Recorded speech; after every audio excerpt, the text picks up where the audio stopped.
부동산 뉴스 따라잡기 시간입니다. 2035년 우리나라는 어떤 모습일까요? 통계청이 최근 2035년 장래 가구 현황에 대한 추계치를 발표했는데요. 자료를 보면 2010년 현재 1,735만 가구에서 2035년에는 2,226만 가구로 약 30% 정도 늘어날 것으로 예측됐습니다. 또 1인 가구 증가도 눈에 띄는데요. 이로 인한 부동산 시장도 많은 변화가 예상되고 있습니다. 장래 가구 현황과 이에 따른 부동산 시장의 변화 등에 대해서 알아보도록 하겠습니다. 정기영 해설위원 나오셨습니다. 안녕하십니까? 안녕하십니까? 네, 2035년이면 인구가 정체되거나 줄어드는 시점인데요. 가구 수는 오히려 늘어난다고요.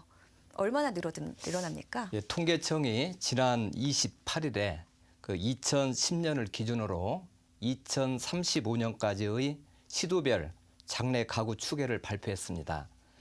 이에 따르면 2035년까지 총 가구 수가 30% 증가할 것으로 전망하고 있습니다. 총 인구 수도 마찬가지로 늘어나는 것으로 되어 있습니다. 2010년도에는 총 인구 수가 4,941만 명인데 2035년에는 5,189만 명으로 약 5%가 증가할 것으로 전망하고 있습니다. 일부에서는 이제는 주택 공급이 거의 끝나는 시점이 아니냐. 그래서 앞으로는 주택 수요가 없기 때문에 주택 가격도 오르지 않고 시장이 장기적으로 안정 내지는 침체될 가능성이 크다 하는 그 시각이 있었습니다만은 이번에 그 통계청에서 발표한 자료를 보면 앞으로도 20년 정도는 인구가 약간씩이나마 증가하는 것으로 되어 있습니다. 결국 주택 수요도 크게 줄지는 않을 것이다라고 판단을 하면 될 것 같습니다. 인구를 좀 더 자세히 살펴보면 2030년에 5,216만 명이 됩니다. 실질적으로 2030년까지는 계속 인구가 증가한다. 이렇게 이해를 할 수가 있고요. 2030년을 정점으로 2035년에는 5,189만 명으로 약간 감소가 되고요. 2040년까지는 5,109만 명 수준이 되겠습니다. 결국 2040년까지도 인구 감소가 그렇게 크지는 않다라고 이해를 하면 될 것 같습니다. 네, 지역별로도 좀 차이가 있을 것 같습니다. 경기도 같은 경우는 2기 신도시 영향으로 가구 수가 좀 많이 늘 것 같거든요. 어떻게 보십니까? 인구를 일단 살펴보면 2040년까지 그 중부권과 이 수도권은 오히려 현재보다 인구가 많이 증가가 됩니다. 중부권이 한 7.9% 그리고 수도권이 9.8%가 늘게 되고요. 반면에 그 영남권과 호남권 인구는 각각 5.9%, 2.3%가 감소하게 되겠습니다. 주택시장 분석에 필요한 그 가구 수배를 살펴보면 2010년 기준으로 시도별 가구 수 구성 비율이 경기도는 22.1%, 서울이 20.2%가 되겠습니다. 전체 그 수도권을 보면 약 42.3%로 상당한 그 비중을 차지하고 있다라고 볼 수가 있고요. 2035년에 역시 경기도가 24.6%, 서울이 18.5%, 그리고 경남이 세 번째 순으로 6.6%가 되겠습니다만은 역시 수도권이 43.1%를 차지하게 됩니다. 그래서 앞으로 한 20년 동안은 이 수도권 가구 수가 크게 줄지는 않는다라고 살펴볼 수가 있고요. 그 인구 그 가구 수 증가를 그 시도별로 비교해 보면 2035년까지 충남과 충북 그리고 경기와 인천 지역에서 가장 많이 증가하는 것으로 되어 있고요. 반면에 부산, 대구 같은 곳은 오히려 전국 평균을 밑돌 것으로 전망하고 있습니다. 일반적으로 그 지방 분산 정책, 예를 들면 행복도시도 우리 수도권의 인구라든지 기능을 분산시키기 위해서 지금 진행이 되고 있고요. 또 혁신도시라든지 기업도시, 지방으로 이런 그 수도권의 기능이 이전하게 되면 인원도 많이 빠져나가고 그래서 수도권 시장은 앞으로 부동산 시장이 좀 침체가 되지 않겠느냐, 지금보다 가격이 빠지 않겠는가 이런 시각들이 많이 있었습니다. 네. 그러나 이번에 그 통계청에서 발표한 자료를 보면 아직도 그 주택 시장이 이 수도권은 그 지금이나 2035년도나 그 비중이 비슷하기 때문에 결국은 수도권이 이 주택 시장을 주도할 수밖에 없다. 이렇게 판단을 해야 될 것 같습니다. 네. 또 초고령 사회로 접어들고 있고요. 계속해서 결혼 연령이 늦어지고 있는 만큼 1인 가구의 증가도 예상이 됩니다. 뭐 1인 가구 비중 어느 정도로 늘어날까요? 요즘 그 소형주택의 인기가 올라가고 있습니다. 이것은 이제 1인 가구라든지 2인 가구가 많이 증가하고 있기 때문인데요. 앞으로 20년 뒤에는 이 부모와 자녀가 함께 사는 집을 찾아보기도 힘들 것이다. 그래서 현재는 한 4분의 1 정도 수준인데 20년 뒤, 즉 2035년도에는 한 3분의 1 정도가 서로 부모와 자녀가 함께 살지 않는 그런 가구로 구성이 될 것이다라는 통계청 발표가 있고요. 전국 가구 유형별 그 구성비를 살펴보면 2010년 기준으로 부부와 자녀가 사는 가구가 37%로 가장 많고 그다음에 1인 가구, 그다음 부부 가구 순으로 되어 있습니다. 그러나 2035년도에는 1인 가구가 제일 많아져서 34.3%를 차지하게 됩니다. 반면에 부부와 자녀가 같이 사는 가구는 20.3%로 굉장히 떨어지게 된다라고 볼 수가 있습니다. 다시 한번 말씀드리면 1인 가구 비율이 현재 4분의 1에서 3분의 1로 증가하고 자녀와 함께 사는 가구가 37%에서 20.3%로 떨어진다라는 큰 특징을 볼 수가 있는 것입니다. 1인 가구의 그 연령별 구성비를 보아도 현재는 35세에서 64세가 큰 비중을 차지하고 65세 이상의 고령자는 1인 가구가 적습니다. 그러나 2035년도에는 오히려 65세 이상의 그 고령자가 1인 가구의 대부분을 차지하는, 그래서 그 구성 내용이 상당히 달라지게 됩니다. 그 이유는 앞으로 그 기대 수명이 늘게 되고 또 독거 노인이 증가하기 때문에 고령 1인 가구가 급격하게 늘 것이다라고 전망을 하고 있는 것이죠. 네. 뭐 지역별로 봤을 때는 1인 가구의 비중이 가장 많이 늘어나는 곳은 어딘지 궁금하고요. 그 이유는 무엇입니까? 2035년에는 전남이 그 1인 가구 비율이 한 42.3%, 전국적으로 그 지역을 나눠볼 때요. 그래서 가장 높고 그다음에 경북과 강원도가 한 40.9%로 높을 것이다라고 전망을 하고 있습니다. 그리고 울산은 28.4%, 경기 30.1%, 서울이 30.8%로 이제 낮습니다. 1인 가구 비중이. 이것은 대부분 이제 도시 지역보다 오히려 농촌 지역의 1인 가구 비중이 높게 나타나고 있는데, 아까도 말씀드렸듯이 그 고령 1인 가구가 증가를 하고 있기 때문이다. 이렇게 볼 수가 있습니다. 그리고 이것은 이제 저희가 요즘 부동산 시장에서 좀 시사하는 바가 큰 게 있다라고 볼 수 있는 것은, 요즘에 도시의 1인 가구가 늘기 때문에 도시형 생활주택이라든지 오피스텔 같은 것을 많이 공급을 하고 있습니다. 그래서 어떻게 보면 이게 수요가 더 많을 거냐, 아니면 공급 과잉이냐, 미래에도 또 계속 공급을 해야 될 것이냐, 이런 그 불확실성 속에서 예측이 어려운 상황인데, 이번 통계청 자료에 의하면 그 1인 가구가 도시 이주가 아니라 오히려 시골, 농촌이라든지 이런 곳에 고령화로 인한 1인 가구가 늘어난다.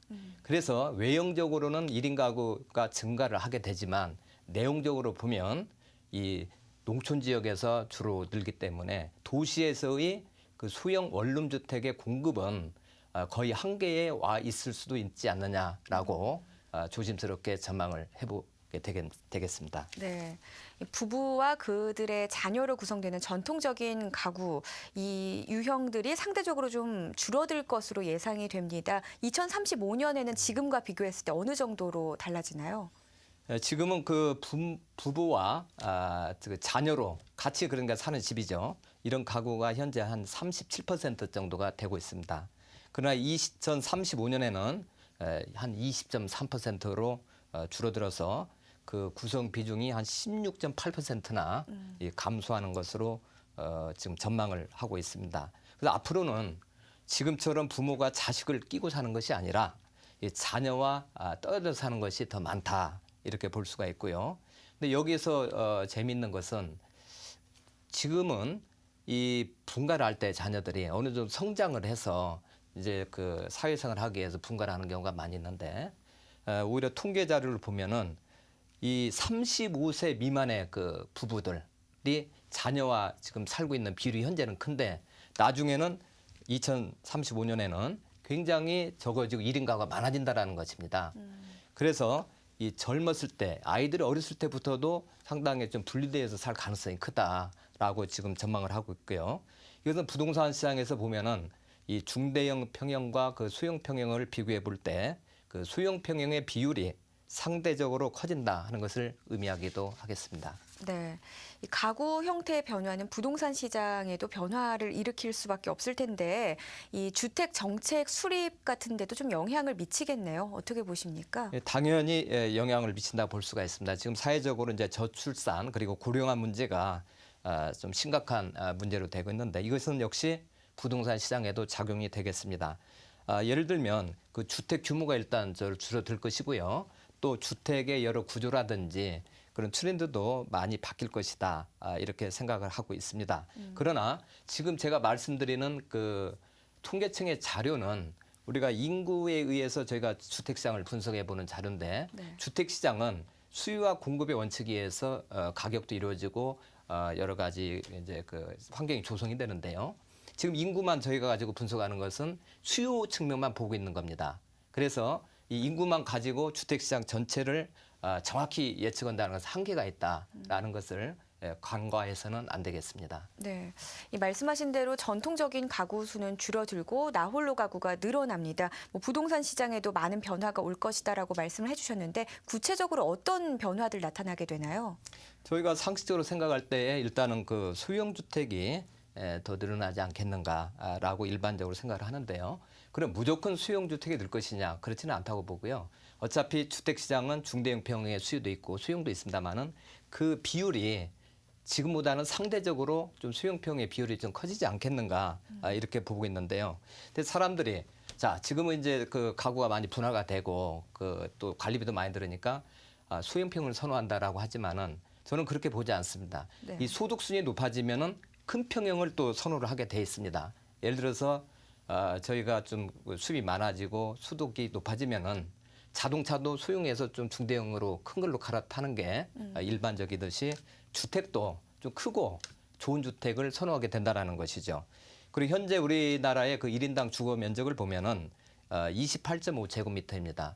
일본은 상당히 작은 집에서 산다라는 게 우리 일반적인 인식인데 사실상 일본은 38.0제곱미터입니다. 그래서 저희보다도 1인당 주거 면적이 지금 크고요. 미국은 57.3제곱미터, 그리고 독일과 영국도 40제곱미터를 초과하고 있습니다. 그래서 지금 그 소형 주택의 인기는 있지만 이 중대형 주택에 대한 수요도 만만치는 않을 것이다 하는 게 제 사견입니다. 네. 이렇게 가구 수의 유형이 바뀌게 되면 주거 문화도 따라서 좀 바뀔 것 같은데요. 어떤 트렌드가 자리 잡게 될까요? 요즘은 이제 단순한 그 아파트보다는 뭐 단독주택이라든지 전원주택, 뭐 한호주택 같은 것이 뜨고 있죠. 그래서 장래 이제 주택 시장을 결정짓는 주요 요인을 몇 가지 보면 일단 1인 가구가 증가한다는 그 큰 특징을 지금 저희가 살펴보고 있고요. 네. 또 노령 인구가 증가할 것이다. 또 한 가지 지금 사회적으로 문제가 되는 것은 베이비 부머 세대의 그 은퇴 이후의 그런 문제. 그리고 이제 여가 시간을 많이 활용하고자 합니다. 그래서 여가 시간이 증가하고 또 소득 수준이 증가하게 되면은 주택의 그 선호도도 많이 바뀌게 되는 것이죠. 그래서 예를 들면 도시형 뭐 신한옥 주택이라든지 또는 조립을 해서 빨리 지을 수 있는 뭐 모듈러 하우징 같은 것도 요즘 많이 연구가 되고 있습니다. 또 소수 집단의 그 수요, 욕구를 위한 그 컨셉 하우스들이 많이 생길 걸로 보이고 있습니다. 예를 들면 뮤지션 하우스, 음악인들을 위한 뭐 실버 하우스라든지 게스트 하우스 등 이러한 그 다양한 형태의 상품이 앞으로 개발이 될 것이다. 않을까라고 생각을 하고 있습니다. 네, 잘 들었습니다. 지금까지 장래의 가구 변화에 대해서 살펴봤습니다. 부동산 뉴스 따라잡기 두 번째 이슈는 최근 늘어나고 있는 렌트 푸어에 대해서 살펴보도록 하겠습니다. 주택담보대출 등으로 이자에 허덕이는 주택 소유자를 하우스 푸어라고 한다면 치솟는 전셋값 때문에 허리가 휘는 세입자를 가르쳐서 렌트 푸어라고 하는데요. 렌트 푸어를 통해 전셋값 부담이 어느 정도 되는지 알아보도록 하겠습니다. 네, 최근에 렌트 푸어라는 신조어가 발생할 정도로 이런 세입자들의 고통이 큰 것 같습니다. 결국 전세 부담금이 상당히 크다라고 볼 수가 있을 텐데 전세자금 대출 어느 정도인가요? 예, 렌트 푸어라면 이제 전세금 그 대출을 받고 그 원리금 상환에 이제 벅찬 그 무주택 그 세입자를 이제 일컫는 것인데요. 지난 29일에 그 금융위원회에서 발표한 그 자료에 따르면 전세자금 대출 잔액이 지난 5월 말 현재 사상 최대치를 기록했습니다. 22조 5천억으로 나타났고요. 작년 말에 20조 2천억인 것에 비해서 5개월 사이에 무려 11.5%가 늘어났습니다. 전세자금 대출 역시 중과 규모에서도 사상 최대였는데 2008년 8,800억 원에서 지난해 1조 9,800억 원으로 확대되다 금년 들어서는 이제 드디어 2조 원을 넘어섰습니다. 이러한 전세자금 대출이 급증한 것은 수도권 전세시장의 수급 불균형이라든지 또는 여러 가지 그 부동산 경기 침체로 이 전월세 수요가 크게 늘었기 때문으로 보고 있습니다. 네. 이 전세 보증금도 따지고 보면은 아무래도 그 빚일 것 같습니다. 최근에 문제가 되고 있는 가계부채, 그 전세 보증금까지 합친다면 더 어마어마해질 것 같은데요. 어느 정도입니까? 그렇습니다. 결국은 그 전세 보증금을 받으면 집주인 입장에서는 그걸 다시 돌려줘야 되기 때문에 빚으로 생각을 할 수가 있는 것이죠. 그래서 지난번에 그 우리가 가계부채에 대한 개념을 이런 전세 차입금까지도 포함을 시켜야 되는 거 아니냐 하는 이야기가 있었습니다. 한국은행이 집계한 그 가계부채 총액은 1,000조 원 정도가 되겠습니다. 네. 그런데 전세 시가총액을 보면 907조 정도가 되겠습니다. 결국 이 두 가지를 같이 감안을 하면 전체 가계부채는 한 2,000조 원으로서 현재 집계된 가계부채보다 한 2배 정도가 된다. 상당히 큰 금액이다라는 것을 알 수가 있겠습니다. 결국은 이 집값 하락과 전셋값 상승이라는 모순된 부동산 시장 상황 때문에 집주인과 세입자 모두가 그 가계빚이 늘어나고 있는 실정이다라고 볼 수가 있는 것이죠. 네. 이 전세자금 대출이 꾸준히 증가하고 있는 이유는 아무래도 전세값이 그만큼 많이 올랐기 때문이라고 생각이 듭니다. 뭐 지금 재계약을 하려는 세입자들에게는 좀 큰 부담이 될 것 같은데 2년 전과 비교했을 때 어느 정도 올랐나요? 전국 전세가격 종합지수라는 게 있습니다. 이것이 지난달에 106.9로 그 사상 최고치를 보였고 2년 전인 2010년 7월에는 90.1이었기 때문에 지금 한 18.6%가 올랐다. 2년 사이에 이렇게 볼 수가 있습니다. 전국 평균 전셋값은 작년 1억 3,084만 원에서 금년에 1억 3,917만 원으로 1년 새에 833만 원이 올랐습니다. 같은 기간 평균 매매 가격은 200만 원 정도 올랐기 때문에 매매 가격에 비해서도 한 4배 정도 높게 전세가가 올랐다라고 볼 수가 있고요. 서울의 경우는 아파트 평균 전세값은 2억 6천만 원 정도로 1년 전보다 한 1,270만 원이 올랐습니다. 2년 전과 비교해 보면 아파트는 24.3%나 올랐습니다. 쉽게 말씀드리면 2년 전에 2억 원짜리 아파트 전세에 들어갔다면 금년에 계약을 갱신할 때는 5천만 원을 더 올려줘야 된다라고 볼 수가 있는 것이죠. 그렇군요. 그렇다면은 이제 이번 가을에 재계약을 한다면 전세금 보통 얼마 정도 올려줘야 됩니까?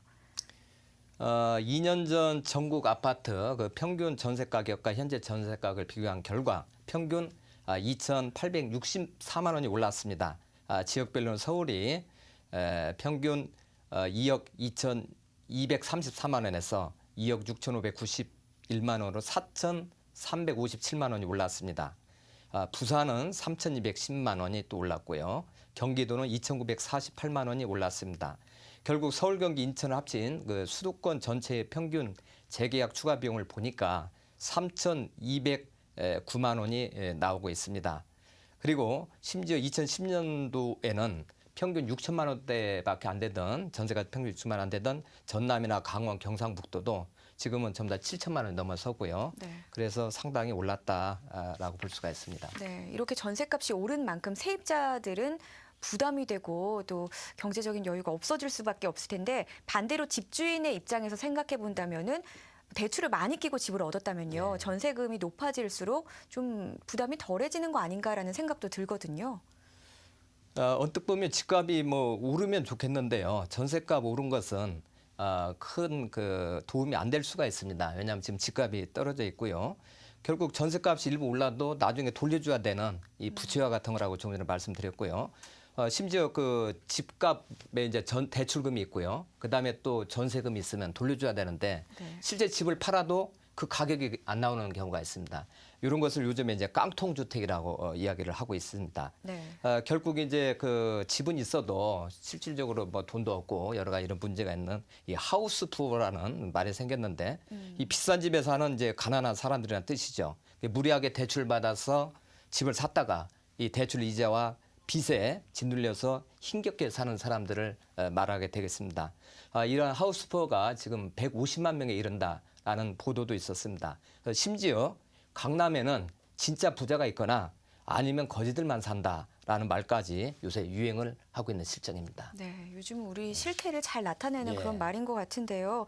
갈수록 또 반전세나 보증부 월세가 점점 늘어나고 있습니다. 어떻게 보시는지, 만약 월세가 계속 늘어날 것으로 보는지 어떻게 전망하십니까? 예, 요즘에 그 임대차 구조가 그 월세로 많이 그 재편이 되고 있습니다.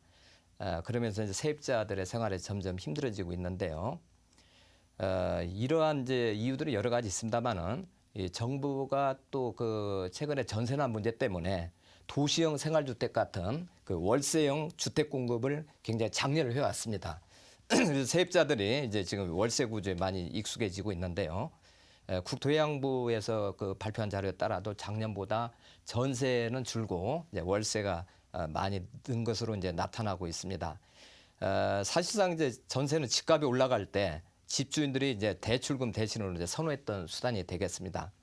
남의 돈으로 집을 사두던데 집값이 오르면 그 차익이 커지는 것이죠. 그러나 지금은 집값이 오르지 않기 때문에 전세 의미가 없어지고 당장의 수익형 그런 그 매월 나오는 수익, 월세 같은 걸 선호하게 되고요. 사실 전세 제도는 우리나라만 있습니다. 외국 같은 경우는 전세 제도가 없고 깔세, 우리나라 깔세 비슷한 개념으로 미리 1년분을 돈을 내놓고 1년 살고 나갈 때는 한 푼도 찾지 못하는 네. 이런 형태로 가는데 우리도 이와 유사한 형태로 가고 있는 게 아닌가라는 생각이 듭니다. 네. 뭐 매매값 계속 제자리 걸음하고 전세값만 높아지면서 전세가율이 점점 뭐 증가하고 있습니다. 뭐 시장에서는 60%의 법칙이라고 있지 않습니까? 뭐 전세가율 계속 높아지면은 네. 매매로 좀 전환이 될 것이다 예측도 하고 있는데 이 속설 적용될 거라고 보시는지 궁금합니다. 그 전세가율, 즉 매매가 대비 전세값이 이번 10년 만에 최고치를 기록을 했습니다. 지난번에 KB 국민은행에서 발표한 자료에 의하면 지난달에 아파트 매매가 대비 전세값은 61.5%로 2002년 12월 그 당시는 65.3%였습니다. 이후에 가장 높았다라는 게 발표가 됐고요. 서울의 전세가율은 52.4%로 2002년 55% 이후 최고치를 나타냈습니다. 특히 강남 11개 자치구 경우도 상당히 높게 가고 있는데요. 일반적으로 전세가가 매매가를 선행해서 움직이게 돼 있습니다. 그래서 전세가가 오르면 매매가가 오른다는 신호로 볼 수가 있는데요. 현재 일반적으로 그 심리적으로 부동산 매매가 좀 끊겨 있지만 약간의 불씨만 지펴지면 이 가격이 또 상승할 만한 커다란 그 잠재력이 있다라는 시각도 적지가 않습니다. 그래서 지금 전세가 오르는 것은 또 매매가 오를 수 있는 신호로 볼 수도 있다라고 보여집니다. 네, 잘 들었습니다. 오늘 도움 말씀에 정기영 해설위원과 함께했습니다. 고맙습니다. 네, 감사합니다.